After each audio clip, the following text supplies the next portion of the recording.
this guy on. Well, if I confess to you, it's been a heavy week. And as you may, or maybe you don't know this, but as I prepare, right, I'm always 2 weeks ahead of a Sunday. But the week before the Sunday, I really work to immerse myself in the topic.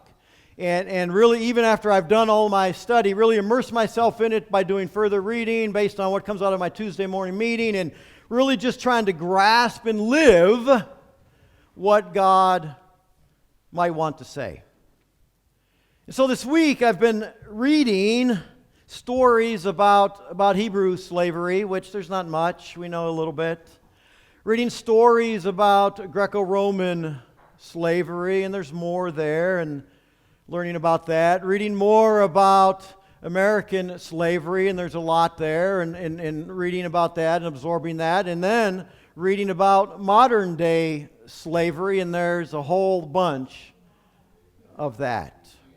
And as you begin to read that, and as you begin to read testimonials, I don't know how you can do that without being sorrowful, saddened, burdened, feel heavy, have a stomach ache. I don't know how you can. And then as you read that, right, and I've made this mistake too, and boy, I had to get on my knees this week and confess it, is I've actually been one of those people that said, well, biblical slavery wasn't as bad. And then you have to ask yourself the question, so it's okay to exploit or oppress anyone, even if they choose to be exploited or oppressed? So debt bondage is okay? And you begin to ask yourself those questions. Well, if they weren't physically or sexually abused or tortured, maybe it's not bad. And you have to ask yourself some tough questions. Say, no. Anytime another human is exploited or oppressed or owned, there's a problem. And it's crazy. I found this quote. This is a great definition from antislavery.org. It's a definition from today of modern slavery, which, by the way, slavery is bigger than it's ever been, which is sickening in and of itself. That in the modern world and an enlightened world that we still enslave at a greater rate than we ever did before. 50 million people in slavery today. And when an individual is exploited by others for personal or commercial gain, whether tricked, coerced, or forced, they lose their freedom. This includes, but is not limited to, human trafficking, forced labor, and debt bondage. This, my friends, is occurring. And lest we think that not here, Michigan always ranks somewhere in the top 10 states where sex trafficking and labor bondage are occurring. It's occurring in our county. It might be in the restaurants we visit, with people in the kitchen. It might be in stores we don't know. But it exists all around us. And then you begin to think, right? You begin to think like, okay, so there were people who called themselves Christians that justified holding others in bondage. There are people for hundreds of years, not just in the 1800s, for hundreds of years that said we follow Jesus, but we think it's okay, and we can prove it through scriptural context that it's okay to express, exploit, and own other human beings. And then you're like, I don't want to be associated with that anymore, or those people. Amen. And I don't want to call myself that name. Because apparently this word Christian comes in all flavors, and people who call themselves Christians are seemingly okay with owning other humans. And I get a stomach ache. And then I saw a quote, God is so good to me in the midst of my preparation, like I don't know why, but so good to me. Finding this quote that really resonated with me this week and really resonated with where I felt God wanted us to go this week. And it says this: whenever Christians say, but is it biblical, I get uneasy. I'm much more interested in if it is like Christ. And there was a bunch of other stuff in here of heinous biblical things that occurred in the Bible, but we do that, don't we? We say, is it biblical? When someone's getting ready to do something, we say, is it biblical?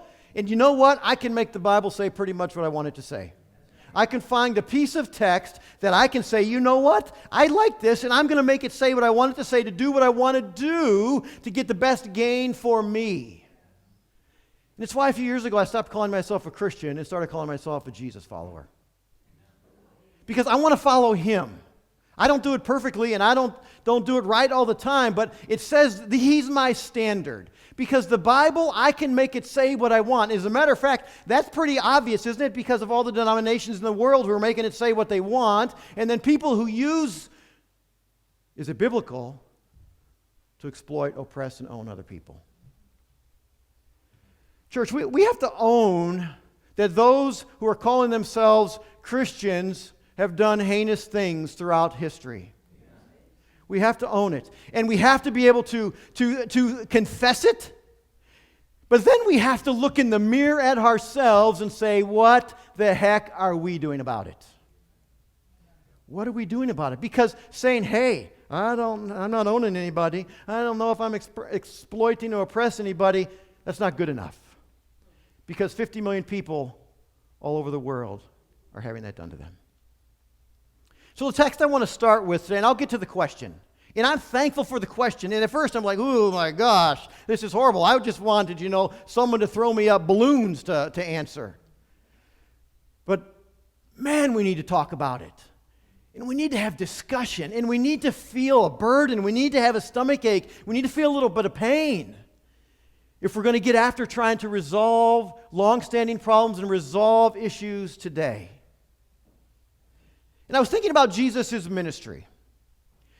Because I'm sitting there thinking as I'm reading a testimony of Christian slave owners of why they thought it was okay. And I'm sitting there to myself saying, I don't understand this. This is not the Jesus I know. How can someone say this behavior or this action or this lifestyle mimics Jesus? And so God leads me to Jesus' words, first words in Luke. After Jesus is done tempted, what does he do? He walks into a synagogue on the Sabbath.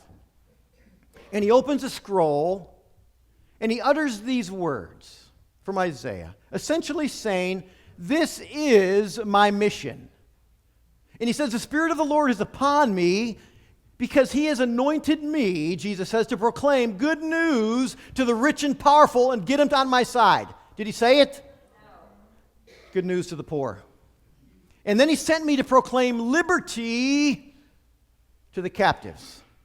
He sent me to proclaim freedom to those who are being oppressed, exploited, marginalized, recovering of sight to the blind, to set at liberty those who are oppressed. Jesus says, what I've been sent to do, that he walks in, opens a scroll on the Sabbath at the beginning of his real start of his ministry, and he says, what God has sent me to do is set people free.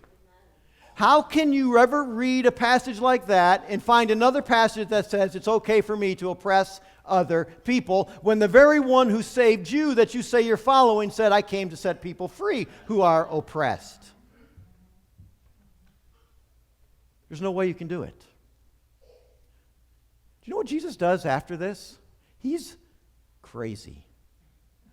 Not only did he come in and say this, now on the Sabbath, you know the first thing Luke records him doing when he walks out?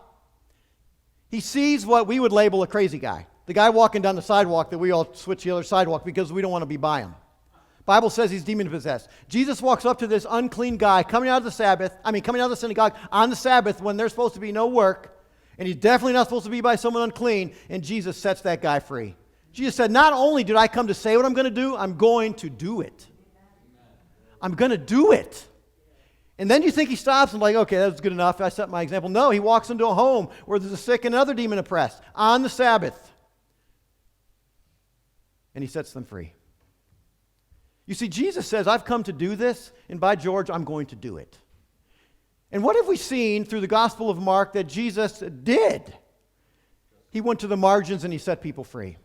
He went to the margins and he set the oppressed and the captives and the blind, and he touched the unclean, and he was with all those society had kind of set aside because they really didn't bring value to what we're trying to accomplish, right, to the power brokers, so to speak. Didn't bring value to us. But Jesus is like, man, those are the very people I've come to liberate. The very people I've come to set free. And if this isn't enough for you, if this isn't enough, what else does Jesus say? He says, well, what's the greatest thing you can do is love God and love your neighbor. You got to love your enemies. If you love God, you got to love your brother. You can't say I hate someone and say you love God. You can't just love by saying it. You got to do it. If it's not enough to see that Jesus' words were to come and set people free, then you keep reading a little bit in the Gospels, and you're going to find that He's come to say, love your enemies, love people, love God. But then I know what some folks would say is like, well, those people are not human, so I can have them as slaves. And I'm like, no, they are. You've just found a way in your own brain to make yourself say they're not. Church, there is no valid reason for another human to exploit, oppress, or own another human. There's nothing biblical about it. There's nothing God ordained in it. There's nothing God led about it. It is wrong. We need to say it. We need to believe it. And we need to hold not just others accountable. We need to hold ourselves accountable for our lack of action as well. It's easy to say others are at fault. It's easy to say if only if. But man, it's a whole nother thing to say I'm with Jesus. And my job, if I'm going to call myself a Jesus follower, is to bring liberty to the captives. My job is to bring liberty to those who are oppressed. My job is to set people free. And you know what? The challenge in that is I wake up then, I stand in front of the mirror and I'm like, am I even doing this? Do I really care enough to do it?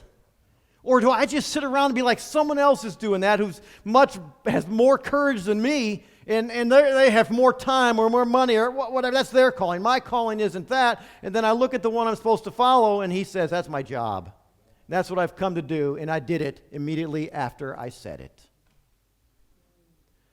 Church, the problem with questions like this for a guy like me, and this is, I'm going to speak figuratively now, so don't anybody think I'm speaking literally, is I want to blow up the local church. And I want to say there's got to be a better way. Because I'm not sure the mission of the local church in Western society is to set people free. So don't ask these kind of questions unless you are prepared to blow up the model of the local church. Because it doesn't make sense to me when I read this and I read about Jesus and I look at the fact that people are still being exploited and oppressed all around us and I just walk by it. Or I say it's someone else's job. And God says, no, Tim, I don't think so. If you're going to say you're a Jesus follower, and you're going to use that terminology, then it's your job too. So I want to challenge us in that, and I want to encourage us in that, and I want us to take it seriously. Because the world is a messed up place, and Jesus has said, hey, I've come to save everybody. Everybody. I don't care where they're from, what they look like, what they talk like, how heinous their current life might even be. I've come to save everybody. And those of you who have said yes to me, you have a responsibility to take part with me in the mission. So what was the question? The question was this. It's a great question. I don't know why the person asked it. I know the person. They're highly intellectual. They might have wanted another answer. They might have thought, I want to talk about this. I don't know. But it's a great question. It's a great conversation starter. It should be something that we've actually even wondered as we've read through the texts that are being referenced. It's something that we should have said to ourselves like, there isn't an 11th commandment that says thou shalt not own another person. Maybe there should have been, right? Why didn't God do that? Why didn't Jesus stand up in the Sermon on the Mount and say it? Why didn't Peter or Paul say it, right? And again, we want to say, their fault, somebody else's fault, not mine. When actually, what Peter and Paul are doing, as they did the entire time, was put their neck on the line and challenge cultural norms in ways that I'm not sure I'd ever have the courage to do. So the passages being referenced are in Ephesians 5, Colossians 3, and 1 Peter 2, I believe. They're known as what's called household codes. I have a hard time saying that, hold and code together. So I'm going to keep saying a lot and it'll probably be messed up. But household codes. I have read and studied the household codes for 20 years. I have changed my theology on those over those 20 years. I have ebbed and flowed about what the heck God is up to in that, and I've wrestled through it. I've watched people, well, we know people have used the household codes in the 1800s to say it's okay to have slaves. We know people in the modern day today use household codes to say my wife needs to obey everything I say. We know people still use household codes today in the modern church to say my children need to do what I want. They have no rights because I'm the Lord over them. And as men are still using it today to lord over the people in their homes. And that's ignorance, because it says we haven't done our work to understand what Paul and Peter are doing. And so, once again, God throws me good stuff. I don't know why. I don't deserve it, obviously, but as I studied, I found a great post that I'm going to read parts of because I think she did a great job. Unfortunately, she passed away at a very young age, a lady by the name of Rachel Held Evans. The evangelical church did not like her at all, because she started conversations that they didn't want to have. But she did a very good, excellent job of breaking down household codes. And in a very scholarly way that really fit in with everything I read and really had ever read, and really I felt got to the heart of what Peter and Paul were after. And I think I like what she says. What we have to get is what these things are a radical Christian remix of familiar Greco-Roman philosophy regarding household structure. Okay, we read them and we think Paul and Peter are developing something new. No, they're writing to people who are under this code that's written into the Roman law that says this: central to the prevailing philosophy of the day was the idea that a free man ruled over his household as a sovereign, exercising unilateral authority over his subordinate wives, children, and slaves.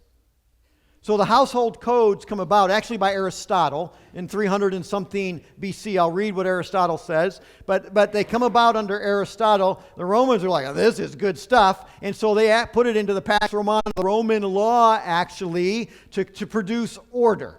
And the man rules as king his house. And Paul and Peter, when their audiences would have heard these codes, they'd have been like, oh, we know what they're doing. Oh, holy moly, that's not what we know the Roman household codes to be. They wouldn't have heard them as, hey, husbands, you got control over your women. Hey, masters, it's okay to have slaves. They would not have heard it that way. Here's what Aristotle writes. Of household management, he says, we have seen that there are three parts. One is the rule of a master over slaves, another of a father, and the third of a husband. A husband and father rules over wife and children, both free, but the rule differs. The rule over his children being a royal, over his wife a constitutional rule. For although there may be exceptions in the order of nature, the male is by nature fitter for command than the female, just as the older and full-grown is superior to the younger and more mature. Aristotle says, look, men are superior, so they should rule over the women and the children in the house. Philo comes along. He's a Jewish philosopher. He says wives must be in servitude to their husbands. A servitude not imposed by violent ill treatment, but promoting obedience in all things. Parents must have power over their children. This same holds for any other persons over whom the man has authority. Philo, the Jewish philosopher, says absolutely, men rule over their houses. They have power and authority over everybody else in their home. Josephus, the great Jewish historian, comes along and he says the woman, says the law, is in all things inferior to the man. Let her accordingly be submissive, not for her humiliation, well thanks, Josephus, but that she may be directed. For the authority has been given by God to the man. Greco-Roman thought, man rules. Jewish philosophy, Jewish thought, the man rules. Woman, children, anybody else in the household, inferior. The man rules. The consensus, Evan says in these ancient writings, is the man is justified in ruling over his household because wives, slaves, and children are by nature his inferiors. The purpose of the codes was to reinforce the goodness and importance of this hierarchical family structure, which was held together by the very fabric of society. And then Paul, a tremendous Jew, and Peter, great Jew, they met someone named Jesus who came to set people free. And their lives were no longer the same. And they said stuff and did stuff, put them in prison and cost them their lives. Because they were so transformed by this guy called Jesus that they could never be the same. And they were willing to do whatever it took themselves to set people free. Paul, in Galatians, you know the passage in Galatians, Paul should have been murdered on the spot if he would have ever uttered this phrase in mixed company.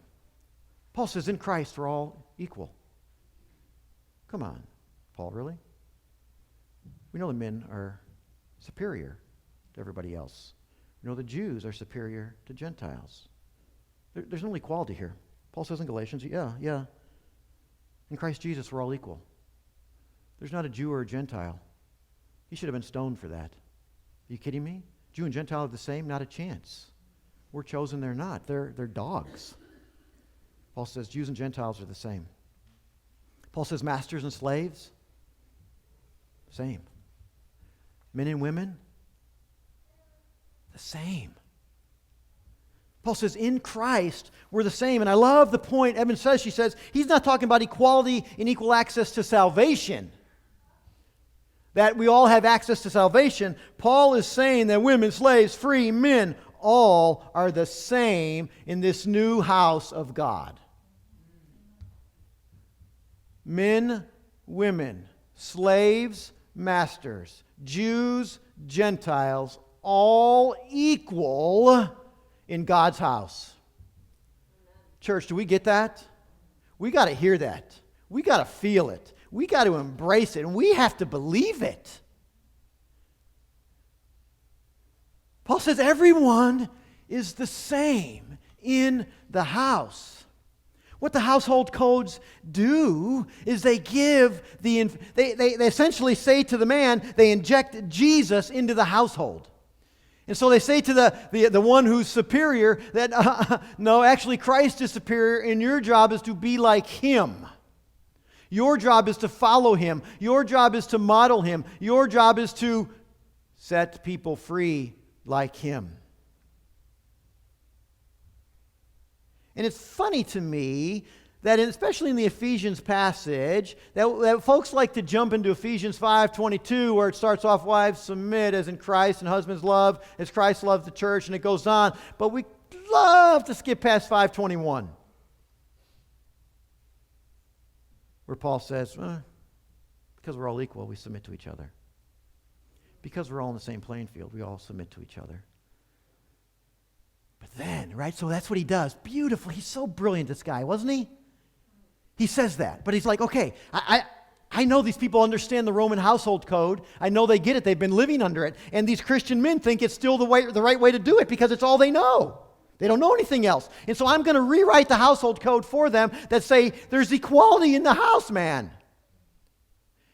And your job is to be like Jesus and love like Jesus. And by the way, when you love like Jesus, you're about setting people free and giving them their freedom and giving them their rights and giving them choice. In any household code you would read, there would be never a chance, a talk of the woman or the slave or the children to have any choice whatsoever. It would be, man, you rule. You own it. They're all inferior. Paul opens it up and says there's choice. Sure, we would love him to say other things, right? Because we're modern and we don't ever exploit people or oppress anyone. And so we have a better way to say it. But when we understand it in the cultural context of what he's getting at, he says, by the way, we're all equal and we submit to each other. And within the household, equality exists. We need to hear that. Because it's easy, again, man, as I've read this and gone through this, it's easy to point the finger at other people. It really is. I mean, I'm pretty good at it myself. I'm not like that. But I have to read the text of what Jesus says. And I have to ask myself, what am I turning a blind eye to? What have I turned my back on? Who have I been like, I'm going to say I follow Jesus, then I probably should look something like him. And not just in the ways that really work for me or are comfortable to me, but in the ways he's calling me out to. Where the typical Greco-Roman household code elevates the superiority of the free man's very nature, the Jesus remix dignifies those the culture deemed inferior, comparing them to the church and to Jesus himself. And then she ends with this. Have the same mindset of Jesus. That's the point of the New Testament household codes. It's not about reinforcing power, it's about relinquishing it.